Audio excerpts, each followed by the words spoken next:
আসসালামু আলাইকুম। দেখুন, এটা সৌদি আরব। এটা কখনো ভাবা যায় যে সৌদি আরবে এভাবে বৃষ্টি হবে?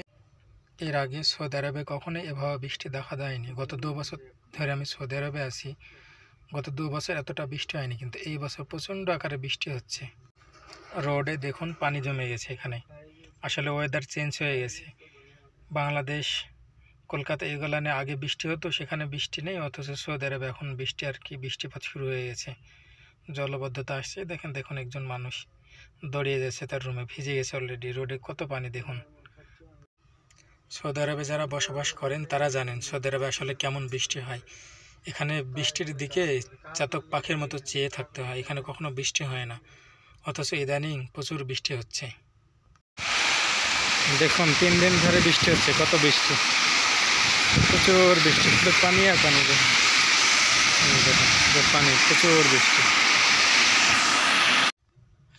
আমি কিছুদিন আগে রিয়াদ থেকে আমি মক্কা মদিনায় উমরা করতে গিয়েছিলাম।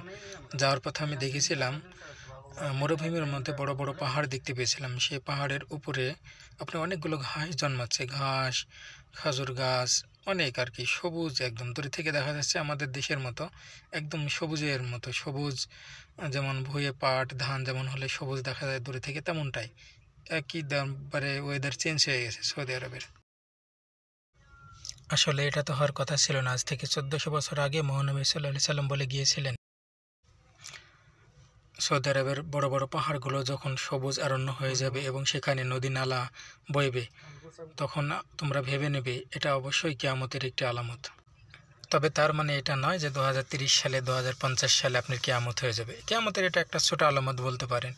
অনেক বড় বড় আলামত এখনও বাকি আছে। সেগুলো যখন স্পষ্ট হবে, মানুষ সবাই বুঝতে পারবে আসলে কিয়ামত খুবই সন্নিকটে ঘনিয়ে এসেছে।